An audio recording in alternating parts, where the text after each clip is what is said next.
Amy कहती हैं कि जब वो 23 साल की थी तो उन्हें लग रहा था कि वो लाइफ में बहुत सक्सेसफुल हो गई हैं। वो अपने को बहुत ही खुश इंसान समझ रही थी क्योंकि उन्होंने एक अच्छे कॉलेज से अपनी ग्रेजुएशन कंप्लीट की थी। उन्हें एक बहुत ही अच्छी साइकोथेरेपिस्ट की हाई पेइंग जॉब मिल चुकी थी। उन्होंने एक बड़ा अच्छा घर भी ले लिया था और इवन अपने पसंद के लड़के से शादी भी कर ली थी। लेकिन एक दिन सब बदल गया जब उन्हें अपनी सिस्टर की कॉल आई और उन्होंने कहा कि उनकी माँ अनकॉन्शियस हो गई है और उन्हें हॉस्पिटल ले जाया जा रहा है। एमी और उनके पति लिंकन जल्दी से गाड़ी में बैठे और हॉस्पिटल के लिए चले गए। जब वो हॉस्पिटल पहुंचे तो डॉक्टर ने उन्हें बताया कि उनकी माँ को ब्रेन एन्यूरिज्म हुआ है और 25 घंटे के अंदर उनकी माँ की डेथ हो गई। उनकी माँ सिर्फ 51 साल की थी और उन्हें पूरी लाइफ में कोई हेल्थ प्रॉब्लम नहीं आई थी। एमी कहती है कि इस इंसिडेंट ने मेरी लाइफ को पूरा हिला के रख दिया। मैं खुद एक थेरेपिस्ट थी और मैं जानती थी कि दुख से कैसे बाहर निकला जा सकता है, लेकिन सिर्फ पता होना और लाइफ में एक्चुअल में कुछ इंप्लीमेंट करना दो अलग अलग बातें हैं। 3 सालों के बाद एमी के कुछ फ्रेंड्स ने उन्हें कॉल किया और उन्हें और उनके हस्बैंड को कॉल करके बोला कि बास्केटबॉल गेम देखने चलते हैं। और कोइंसिडेंटली ये वही ऑडिटोरियम था जिसमें एमी अपनी माँ से मिली थी उनकी मौत से जस्ट एक दिन पहले, और तब से वो उस ऑडिटोरियम में नहीं गई थी। उन्हें पता नहीं चल रहा था कि उन्हें वहां जाना चाहिए या नहीं, लेकिन फाइनली उन दोनों ने डिसाइड किया कि वो वहां चले जाएंगे। वहां पर अपने दोस्तों से मिलके उनका मूड थोड़ा अच्छा हुआ। एमी को अपनी माँ की वहां पर याद आ रही थी कि कैसे वो स्माइल करके अपनी लाइफ का हर एक पल खुशी से जीती थी। एमी और उनके हस्बैंड घर पहुंचे तो उनके हस्बैंड ने कहा कि उनकी तबीयत थोड़ी ठीक नहीं लग रही और इतना कह के वो जमीन पर गिर गए। एमी ने एम्बुलेंस को कॉल किया और हॉस्पिटल में उन्हें इमरजेंसी रूम ले जाया गया। इमरजेंसी रूम के बाहर वेट करके ऐसा लग रहा था कि ये टाइम खत्म ही नहीं हो रहा। जब डॉक्टर बाहर आए तो एमी को एक प्राइवेट रूम में ले गए और कहा कि उनके हस्बैंड को हार्ट अटैक आया है और अब वो इस दुनिया में नहीं है। अभी वो सिर्फ 26 साल के थे और उन्हें आज तक कोई हार्ट की प्रॉब्लम नहीं हुई थी। एमी अब 26 साल में एक विडो हो चुकी थी और ना ही उनके पास उनकी माँ थी और ना पति। एमी को समझ नहीं आ रहा था कि वो इस सिचुएशन से बाहर कैसे निकले। वो एक साइकोथेरेपिस्ट थी और उन्हें पता था कि उन्हें बहुत मेंटल स्ट्रेंथ चाहिए होगी इस इंसिडेंट से बाहर निकलने के लिए। उनके पास अच्छी हैबिट्स थी, लेकिन इन अच्छी हैबिट्स के बावजूद उन्होंने रियलाइज किया कि 1 या 2 ऐसी छोटी छोटी हैबिट्स होती हैं जिससे हमारी मेंटल एनर्जी कम हो जाती है और इन बुरी आदतों से बाहर निकलना बहुत इंपॉर्टेंट है। इसलिए वो अकेले कमरे में बैठी और एक लिस्ट बनाई और उनमें वो सारे पॉइंट्स लिख दिए जो मेंटली स्ट्रांग लोग नहीं करते, जिनकी वजह से उनके पास ज्यादा मेंटल एनर्जी रहती है। और इन पॉइंट्स में से सबसे पहला पॉइंट था they don't dwell on the past. Amy कहती हैं कि जब उनकी माँ की मौत हुई तो उन्होंने उनके कमरे में कुछ भी चेंज नहीं किया क्योंकि उन्हें लगता था कि ऐसा करने से उनकी माँ की यादें उनके साथ नहीं रहेंगी। लेकिन एक बार उनके घर में थोड़ी सी आग लग गई जिसकी वजह से घर को साफ करने के लिए लोगों को बुलाया गया और एमी को बहुत बुरा लग रहा था कि स्ट्रेंजर्स उनकी माँ का सामान छू रहे हैं और उन्होंने सब कुछ इधर उधर कर दिया था, जिसकी वजह से एमी को बहुत दिनों तक नींद नहीं आई। जब एमी के पति लिंकन की डेथ हुई थी तब भी उनके साथ ऑलमोस्ट सेम चीजें हो रही थी। उन्होंने 3 साल तक उनका टूथब्रश तक नहीं फेंका। उन्हें लगता था कि ऐसा अगर वो करेंगी तो वो अपने पति के साथ धोखा कर रही हैं। लेकिन क्योंकि एमी खुद एक साइकोथेरेपिस्ट भी थी जिनका काम ही लोगों को इन दुखों से बाहर निकालना है, तो उन्हें पता था कि उन्हें अपना फोकस चेंज करना पड़ेगा। इसलिए उन्होंने अपने ब्रेन को और टास्क देना स्टार्ट कर दिया ताकि फोकस डाइवर्ट हो सके। इससे हुआ ये कि उनकी मेंटल एनर्जी बहुत सेव हुई और उनका स्ट्रेस भी कम होना स्टार्ट हो गया। वो समझ गई थी कि मेंटली स्ट्रांग पीपल पुराने इंसिडेंट को लेकर ही बैठे नहीं रहते। नेक्स्ट पॉइंट कहता है they don't resent other people success. Dan और उनकी फैमिली बहुत सोशल थे।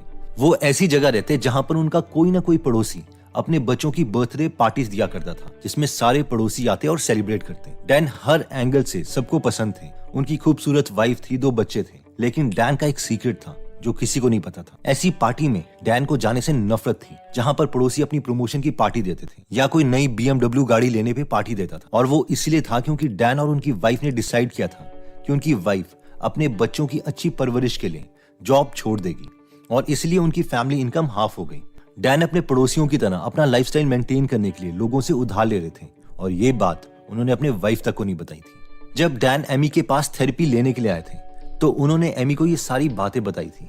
एमी ने डैन को कहा था कि अगली बार वो अपनी वाइफ को भी साथ में लेके आए। जब नेक्स्ट टाइम डैन आए तो उन्होंने एमी के सामने अपनी वाइफ को अपनी सारी फाइनेंशियल कंडीशंस बता दी। पहले तो उनकी वाइफ शॉक्ड हो गई, लेकिन फिर वो समझ गई कि डैन की कम सैलरी की वजह से वो अपने पड़ोसियों की सक्सेस से चिढ़ रहे हैं। लेकिन अगर उन दोनों के पास अभी पैसे नहीं हैं तो उन्हें किसी को कुछ शो करने की जरूरत नहीं है।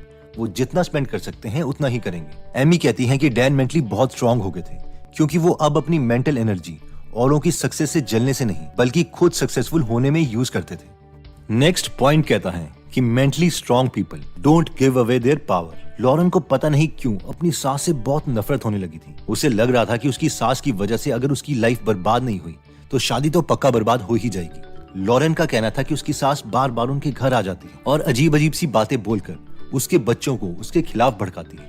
फॉर एग्जाम्पल, वो उसके बच्चों को बोलती, पता है टीवी इतना भी बुरा नहीं है जितने की तुम्हारी माँ बोलती है, या फिर मैं तुम्हें एक टेस्टी सी आइसक्रीम खिलाना चाहती हूँ लेकिन तुम्हारी माँ को लगता है कि शुगर तुम्हारे लिए बहुत बुरी है। कई बार उसकी सास उसे ही लेक्चर देने लगती और कहती कि मैंने भी तो अपने बच्चों को टीवी देखने दिया, मीठा खाने दिया, लेकिन वो तो अच्छे ही निकले, तो तुम अपने बच्चों को ऐसा क्यों नहीं करने देती। जब लॉरेन अपने पति को ये सब बताती थी तो वो कहता था, यार दिल से तो माँ अच्छी है ना, बात को बुरा मत माना करो। इसलिए ये बातें लॉरेन अपने फ्रेंड्स को बताने लग गई और उसके सब फ्रेंड्स ने मिलकर लॉरेन की सास का नाम मॉन्स्टर इन लॉ रख दिया। जब ये बातें एमी को लॉरेन ने थेरेपी सेशन के दौरान बताई तो एमी ने लॉरेन को पेन और पेपर दिया और कहा, तुम इस कागज में लिखो कि तुम अप्रॉक्सीमेटली कितना टाइम और एनर्जी स्पेंड करती हो काम करने में, नींद में, ऑफिस में, अपनी फैमिली और अपने सास के साथ। ये लिखने के बाद एमी ने लॉरेन को एक और कागज दिया और कहा कि प्लीज अब इसमें ये लिखो कि इन सब चीजों के बारे में अप्रॉक्सीमेटली तुम कितना टाइम स्पेंड करती हो सोचने में।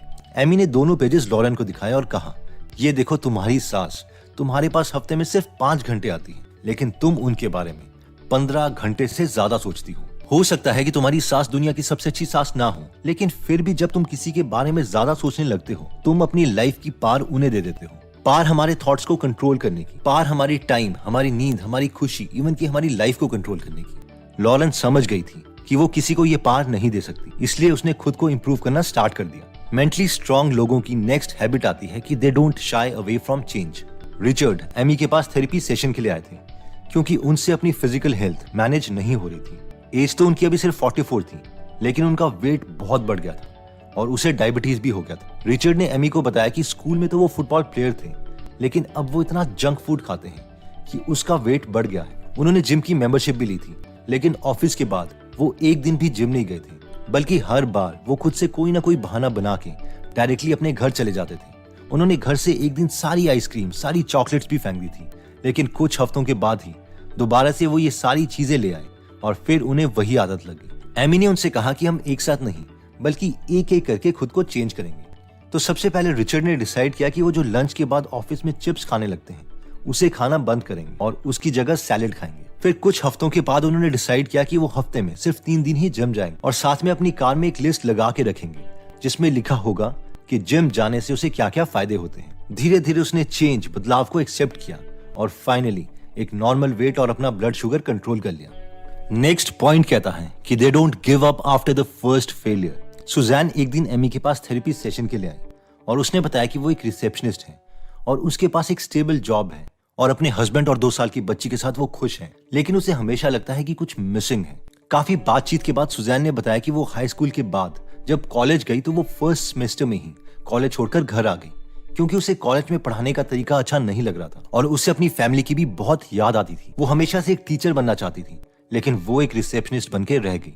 एमी ने उसे बताया कि सुजैन में उसने एक पैटर्न देखा है कि वो हर बार एक अटेम्प्ट कर कर हार मान लेती है और उसे एनकरेज किया कि उसे दोबारा से कॉलेज ज्वाइन करना चाहिए और अपने सपनों को पूरा करना चाहिए, एक और अटेम्प्ट करना चाहिए। एमी ने समझाया कि अब कॉलेजेस बदल गए हैं और बहुत ऑप्शन है स्टडीज के लिए। सुजैन ने थोड़ी बहुत रिसर्च की और उसे पता चला कि वो ऑनलाइन क्लासेस भी ले सकती हैं और घर से ही जॉब के साथ साथ अपनी स्टडीज पूरी कर सकती हैं। इससे उसकी लाइफ में एनर्जी फैल गई और वो अपनी लाइफ को कंप्लीटली जीने लग गई क्योंकि उसे पता था कि अब वो अपना टीचर बनने का सपना पूरा कर सकती। तो दोस्तों, इस वीडियो में हमने मेंटली स्ट्रॉन्ग लोगों की 5 हैबिट्स देखी जिनमें फर्स्ट हैबिट थी they don't dwell on the past, यानी वो सिर्फ अपने पास्ट में ही नहीं रहते बल्कि प्रेजेंट में जीते हैं। नेक्स्ट पॉइंट था they don't resent other people success, यानी वो अपनी मेंटल एनर्जी खुद की सक्सेस को अचीव करने में लगाते हैं, ना कि औरों की सक्सेस के बारे में सोचकर।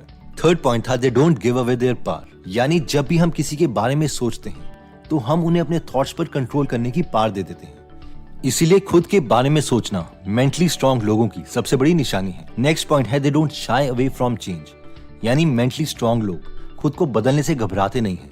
अगर उनकी इंप्रूवमेंट के लिए कोई चेंज रिक्वायर्ड है तो वो चेंज होंगे। और फाइनली हमने देखा था कि they don't give up after their first attempt, यानी एक ही अटेम्प्ट करके रुक जाना मेंटली स्ट्रॉन्ग लोगों की हैबिट नहीं है और वो एक के बाद एक अटेम्प्ट करते रहते हैं जब तक कि वो जीत ना जाए। दोस्तों, ये सारी बातें हमने आपको एमी मॉरिन की book 13 things mentally strong people do not do से बताई।